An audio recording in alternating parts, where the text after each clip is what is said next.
and welcome to More Bang for Her Buck. This is a show that is proudly produced by Brown on the Outside.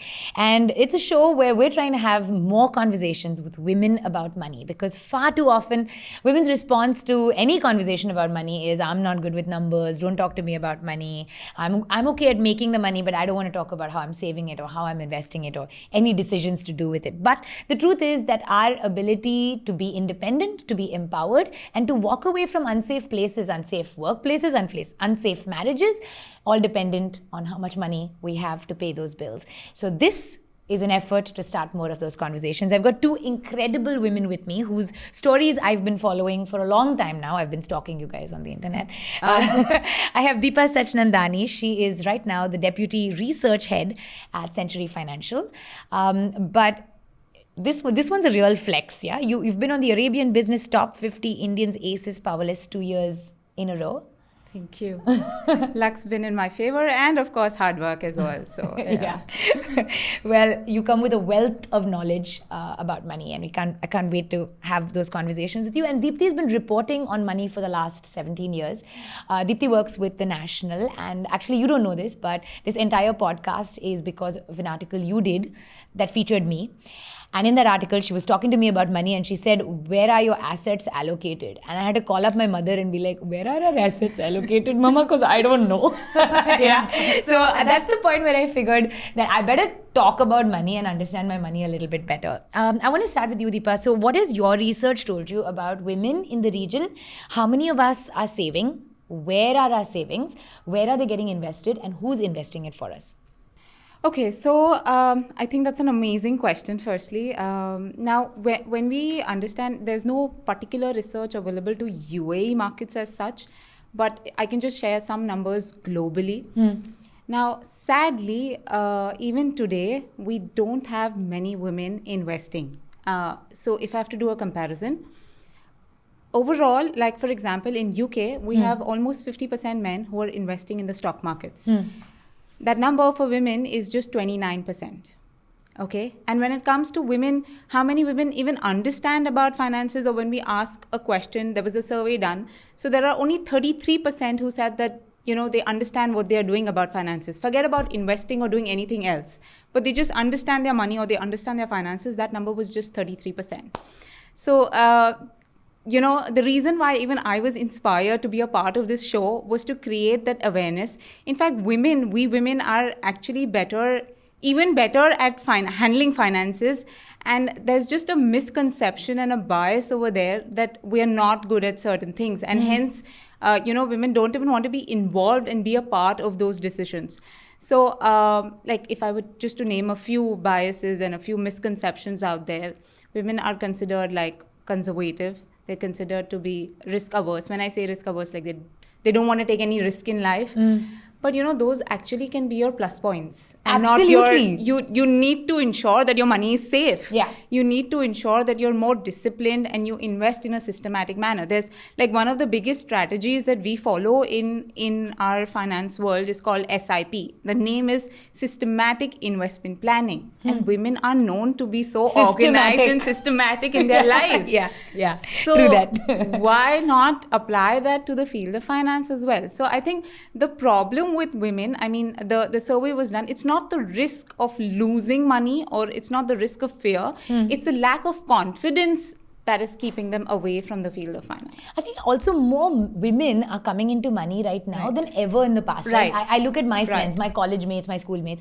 I think we are a generation that have a lot more accessibility to money than our parents ever did, than our mothers ever did, than our aunts, even our older sisters did. And I can see that even as we're moving forward, like more women are inheriting more money, they're making more money, except we taught them how to make money. We taught them how to get into great colleges, how to do really well at their jobs, how to be the boss's pet. But we've not told them what to do with that money and how to make the money work for them. So we're taking them only up to one part of the ladder. And then we're like, hey, now you're on your own. Yeah, figure it out. In fact, that's the more critical part wherein where money needs to start working for you. Actually, that brings me to my question to you, Deepthi, which is, if in all of your research, what are the three big insights you've found? Like, you speak to hundreds of people every day about their personal finances for your column. I do. Yeah. Yeah. So some of the interesting insights that I have come across is, like you mentioned, women have a lot of wealth in the region. Like according to a study by the Boston Consulting Group, women in the Middle East are estimated to have at least $1 trillion worth of wealth by 2023. And so that's a lot of wealth that, women have. Yeah. Yeah.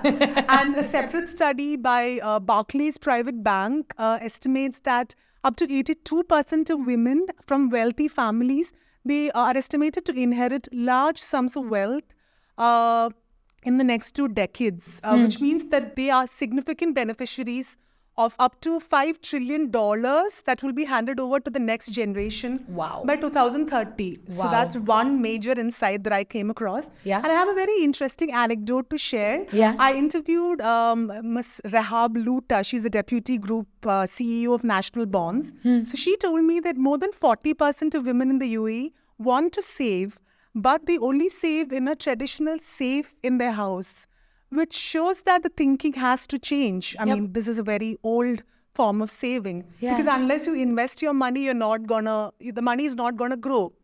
So women really need to access different financial instruments that are out there in the market. Yeah. And for this, we need to start building on financial literacy. And another very unfortunate aspect that I've come across in the industry is that the UAE investment landscape is very male-dominated. Like, a lot of the women, and this puts off a lot of female investors. Oh, tell me about it. Yeah. Because women investors really want to get expert Involved. tips from a professional expert. But, very often the marketing that is targeted at female investors is in shades of pink. So I couldn't agree more. If I had a dirham for every time a man talked down to me about money, every time I recently, 1 month ago, I was talking to somebody from my bank about my investments, and I walked in there saying, listen, I know I'm going to feel really stupid because this idea of this investment uncle, this insurance uncle will come to you and then he'll ask you for 50,000 documents and you'll feel really stupid, and then he'll share all this jargon with you and you just feel like you're not talking to me, are you? And even when you go in as a couple to meet a person who's an advisor, they will address the man next to you without even once making eye contact with you. And that is so annoing. I feel like, forget it, it's okay. I'll keep my money in my safe only then. If you don't want to talk to me, this is true, that is right? definitely something that you shouldn't be doing. Yeah. I think, so the beauty about women is that we really know how to save. Like every woman over there, I think it's a natural talent. Yeah. They know how to budget and they know how to save. That's I think we are born with that talent. It's just that now you need to know how to grow that money as well. Yeah, but even the most empowered of us, Deepa, are allowing men in our lives to take that decision. True, for must us. be trusted husbands, trusted partners, trusted brothers and dads to do this. But not a lot of us are making those decisions on our own. Am I right? Does the data support me? Yes, it is. It is. Like I was saying, that we have only 33% of women who are confident about investing their money in the field of finance. And as far as the data is concerned, you have 47% men investing and only 29% females investing. So that number is the deviation is huge. And not only that, but the good part, like you mentioned, in the last 3-4 years, especially after the pandemic, because women were sitting home and there was nothing else to do, the field of finance has really opened up for women. Yeah. So previously, like in the US, if 44% women were investing, now we have 65% of the women who've started venturing outside of just savings account. Yeah. So they've started venturing. The trend has started changing, but we still have a long way to go. Yeah. And I think I really am thankful that you have this show wherein we'll talk about steps how women can learn about finance. And the beauty about women is that they don't hesitate to ask. Like you said, I'll feel stupid if I'm asking this question, but you still want to ask. Yeah. And that's something that actually works in our favor. Yeah. So, women, according to a survey, the women traders, by Fidelity, there was a survey done in the last 10 years. And guess what? The women traders outperformed the male counterparts. So women actually earned more than their male counterparts. The difference was just 0.5% or so. But still, I mean, the perception is that women are not as good as men. Absolutely. But they actually outperform. And outperformed based on their own expectations. Because Right. we're thinking we're half of men, but Right. we're outdoing them or equaling Right. them, right? I want to come back and I want to talk about some really interesting insights Deepthi has on this whole FIRE generation, which is financial independence, retire early. There are a yeah. whole lot of people in the UAE currently aiming to do this. And if you're running a business right now, I'm pretty sure about 80% of your company is reading up about FIRE.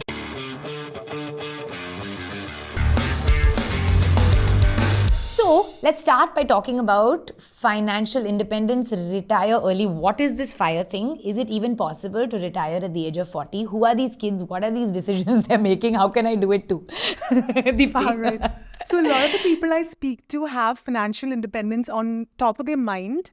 I speak to a lot of people who are proponents of the financial independence, retire early movement, or the FIRE movement. FIRE movement. I FIRE like it. movement, in short. So some of the actions required to follow the FIRE movement include having a really high saving rate, up to more than 50% per month, and leading a very minimalist lifestyle, having a determination to pay off your debt, and a very simple investing approach. So I recall speaking to this person called Jacob Aldridge. He's a 40-year-old in Australia. He's a business advisor. So he aims to retire by 42. So what he plans to, he's also a proponent of the FIRE movement. So he has set a target to increase his net worth by 1% every month by a combination of investment returns and exploring new asset classes. And similarly, I recall speaking to a Belgian national. His name is Sebastian Aguilar. He's also a proponent of the FIRE movement. And he retired at the age of 33 and he achieved financial freedom by that age. So he achieved this using 3 simple ways. One was to find new ways to create value at work. And that led to him getting promotions and salary increases. And the second way was that he figured that he does not need a lot of money to live the good life or be happy. And the third Keep it way, simple. yeah, just keep it simple. Yeah. And the third way was that he learned how to buy and hold low-cost index funds. So yeah, these are some of the strategies that people who want to retire early adopt. I started reading about this whole index fund thing because of a friend who recommended a book, and it's quite interesting, but we won't get into exactly what an index fund is. For anyone who's watched this far, go Google it. But if I want to retire at 50, okay, let's say, and I want to live a life which is the equivalent of, say, 10,000 dirhams lifestyle in the UAE, how much do I need to be saving from the age of 30 to 50 to make that happen? I'm glad you asked this question. So we'll just do the math, okay? So since you want to be earning you want 10,000 dirhams a month, right? Now that for a year would be 120,000 dirhams, right? Now 120,000 dirhams today, we have to account for inflation 20 years down the line. Average inflation is 3%. So that would be close to 20 years, it would be 216,000, right? And then if you're retiring at 50, assuming you're living till 80. So that means that 200,000 by the year you are 80 years will be close to 500,000. So together you need almost, if I would say the figure, it would be like 10 million. But how much you need to save at the age of 50, how much do you need to have? You need to have approximately 4.2 million dirhams in your account at the age of 50. Now, and I'm assuming that at the age of 50, that 4.2 million will keep growing at an average return of 6%, which is pretty achievable. Safe. It's not like you'll have to put into risky equity assets or things like that. It is manageable to achieve 6%. Now, to reach to that 4.2 million, you need to start investing today if you're 30. And how much do you need to start investing is the question. So you'll have to invest almost 6,000 dirhams every month. And that needs to grow at the rate of 10% every year for you to be able to reach 4.2 million. Seems manageable. But if you retire at the age of 60, this whole figure of 6,000 will come down to just 2,000 a month. So idea is if you start investing at the age of 20, you can retire at 50 and all you need to save is just 2,000 dirhams a month. Yeah. Wow, and that feels doable, right? That Pretty actually doable. feels doable. Very right? much Especially doable. when you think about like what I was making at 20 and what I was making at 30 were different numbers. Right. And what I'm going to be Completely. making at 40 and what I was making at 30 are very different numbers. Right. So I think that math really helps break this idea down for me. But I want to come back and chat with you guys about some more insights that you've gotten about investing and about finance, and how can we simplify this. I promise we will not use big words.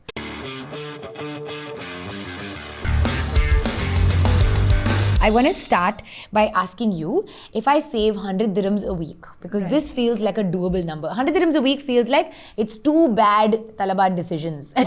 It's 2 days when I should not have bought that expensive coffee or gone out for that expensive breakfast. That much I can do.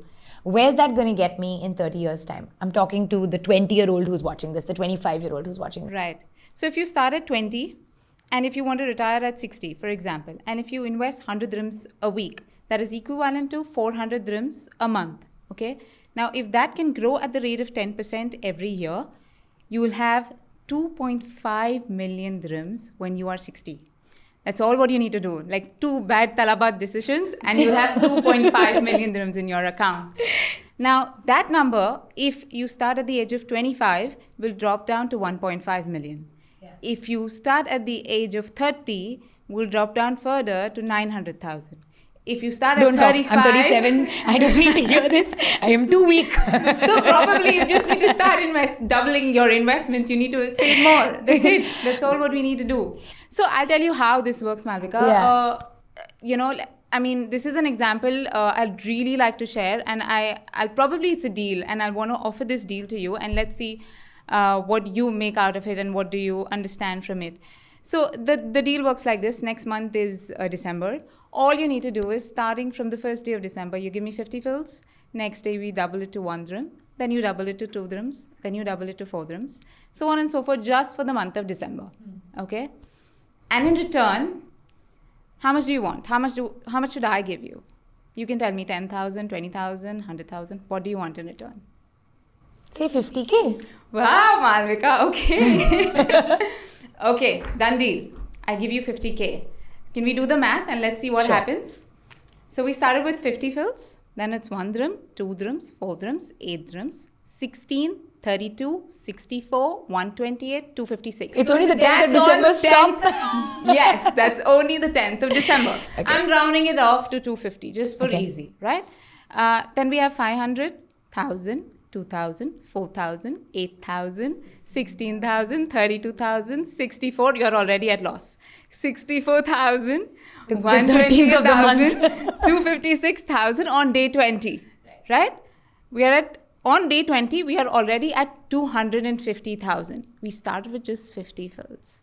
Now it's 500,000, 1 million, 2 million, 4 million, 8 million, 16 million, 32 this is why I should million, not do business. 64 million, 125 million, 250 million, 500 million on day 31. Now, the reason why I asked you this question is just to make you understand the benefit of compounding. It's crazy. Nowhere you get this, nowhere your money doubles every day or every year. But none of us understand the impact of what compounding can have. So it's like if you start early, your money can grow to another level and you can retire much earlier in life. And the more you start investing at an early age, and trust me, it's never too late. Today, the actual jargon in finance, when is the right time to start investing? Now. Yesterday. Okay. Okay. I was just going to say, where's my checkbook? Give it to Deepa. But I will tell you, I think this example has made so much clear to me. But what works, your money may not double in an investment year on year. But what can happen is that if you spend that money and then you get into credit card debt, it will double on the minus. Right. Definitely. So the minus definitely happens. The plus doesn't necessarily happen. Right. Which brings me to, what are some of the recurrent problems or crises that you see in the stories that you report as a journalist for The National? Sure. So one of the biggest problems that we've all come across is how quickly credit card debt compounds in the UAE. So a majority of residents are caught up in debt spirals because of the easy availability of credit cards, the high interest rates, the high penalties that are charged, as well as also I think because of the prevalence of the keeping up with the Joneses syndrome. So that's a major a trap to avoid. Another trap is how a lot of people are lured into buying investment-linked life insurance schemes that promise really high returns. I want to pause there. 4 people on the show till now have mentioned this. So if someone's trying to sell you an insurance-linked scheme, just watch out. Yeah. Another trap to avoid is also to stop taking financial advice from social media influencers. Yeah. Because a lot of the time these influencers are paid to promote certain products, certain services, and they have no understanding or no financial experience or understanding of the sector they're dealing in. Correct. Yeah. So just avoid that. Share my story. Yeah, sure. So, at the age of 25, I was working back in India, and in India, your salary is not that much. And at the age of 28, I got married. So my dad had already started investing for me in the equity market to some extent. But whatever I earned, almost everything, 100% went into the equity market. At the age of 28, I got married, like I said. I had a destination wedding. And destination weddings are expensive. And I funded my own wedding. Well done, to you. a great extent at the age of 28. And Yeah. that was not through what I earned, it was through what the stock market gave me. Yeah. So it's like money works for you. I didn't work that much for the money. The money worked for me, and I could fund my own wedding almost by more than 50%. That is really great. So That's really great. And I probably can retire by the age of 45 with the way things are going for me right now. Yes, that's what I mean. I'm just trying to, just spread the message out there. I mean, you don't need to take hardcore risk. You just need to follow a systematic investment plan. That's the most easiest thing you do. Like you said, every week, 100 dirhams. That's the most simplest, right? You don't need to think much and don't need to do anything out of the box. That's true. Just stick to a plan, either 1,000 dirhams or 100 dirhams or whatever it is. And probably, you can just select your child's birth date. Every month, make a fixed day. Like, for example, if the birth date is on 14th of January. So every month, the 14th, you invest. Yeah. So it's just simple. You won't even forget about it. That's really smart, Deepa, Yeah. because I think also this whole thing about like a good day and a good number Yeah. and all this stuff really works on you, right? The last question I want to ask actually is about how intimidated we get with all of these big words, index fund and, equity linked and CHIR. I can't understand that statement that they send me month on month. At all. So what do I do as a woman? I'm like, look, gold I can understand. I know how to go to Meena Bazaar, meet my jeweler, get some gold, put it away in a locker. I can understand real estate. I know a nice house and I want to buy a place where my family will feel happy. That I can understand. How do I get out of that trap? Because maybe sometimes, correct me if I'm wrong, real estate and gold are perhaps not the best investments, are they? I don't know. Definitely not. Gold can be a decent hedge. When I say hedge, in the sense, when you invest in stock markets, of course, there's some amount of risk. Yeah. And like, for example, a situation like a war. Sadly, we have them going on. It shouldn't be a part of, it shouldn't happen, but we do see these things happening. So when you have a war, there are chances that the stock market will not perform well in that particular duration, in that particular year. That's when gold tends to do well, because it's considered as like the go-to asset, the safe asset. Kuch nahi hai to gold to hai. So it's like the go-to asset. So that's when gold does well. But otherwise, gold will not give you the kind of returns that you need for your retirement. So you need to look at other options. Now, when you say index funds and all of that, yes, I understand it gets very intimidating. Overwhelming, yeah. So, I think in India, for example, the ones who are following, Nifty is something everybody understands. It's like the go-to index. Same thing is in the US, you have S&P 500. When I say S&P 500, what is S&P 500? Have you heard of iPhone, Apple? We all know what's Apple. We all know what's Starbucks. Yeah. We all know. We know what's LVMH. These are multiple companies that are there out there. What is this? Now, I want to invest in all of these companies. Can I invest in all of these? It's going to be a lot of work to do. How do I invest in all of these companies by just clicking one button? I have the SPX 500. Which is your top kids, which is the kids who performed well in class, toppers. Yes, Okay, exactly. got it. So top 500 companies of the United States. Got it. In your experience, do women participate a lot in money decisions in the UAE? And is the gender pay gap something that you see yourself reporting a lot about?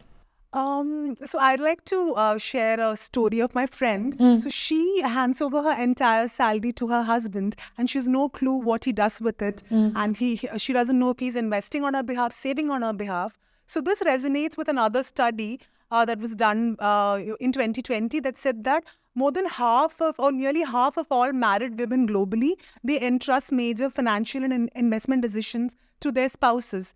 That's because the majority of them believe that they don't know where to begin, or they believe their spouses are better at handling money. I want to add to that. One of our other guests had said that divorce or death is usually the first time that a woman looks at her money. And that is the worst time emotionally that you can be looking at figures and making cold, hard decisions, right? And the data supports it. So if you're somebody who thinks that neither is going to happen to you, it's actually the only assured thing in the world is that your marriage will end with either death or divorce. That is the only assured thing in the world, really. Unfortunately, it's a fact, though. We need to accept it, And there's also an investment gap, like a gender investment gap globally, like across the world. Like male investors outnumber female investors by like 3:1. So there's a lot of work that needs to be done. Yeah. All the more, Malvika, because like she was saying, women actually, according to the survey and according to the data, women end up living much longer. Yeah. We end up taking more career breaks, and there is a gender pay gap. So we end up making less, saving lesser. Yeah. So all the more reason why we need to invest more so that we have more money for our retirement. It's like you're fighting almost a losing game, right? Because you're negotiating for less, you're starting with the gender pay gap, you are going to take a career break, that's going to affect you, you're going to make less money at the end of it all, you're going to live longer, and you're not going to know where your money is. So now it's not looking good for you. Well, I think that's tremendous insight and great advice from both of you. Thank you so much. If there's one thing that I can take away from this episode, it is the power of compounding and the fact that this whole thing of being financially independent and retiring early is actually possible if we make some tough choices and we prioritize what really means something to us, right? Do we really need that bag and the talabat order? Or can we be looking at I think they're very simple choices, right? Yeah. They're not even tough choices. It's so simple. It's just that you need to just start implementing it. Absolutely. So let's keep it simple, and thank you guys so very much. If you've got questions for this incredible panel, for Deepthi, for Deepa, write in to us. Leave us a comment. Write to us on Instagram. We are more than happy to be responding to those questions and giving you the insight that you need and the advice you need. We are very proud on More Bang for Her Buck to be produced by Brown on the Outside. Like, share, comment, subscribe, and share this conversation with a woman who you think needs to hear it.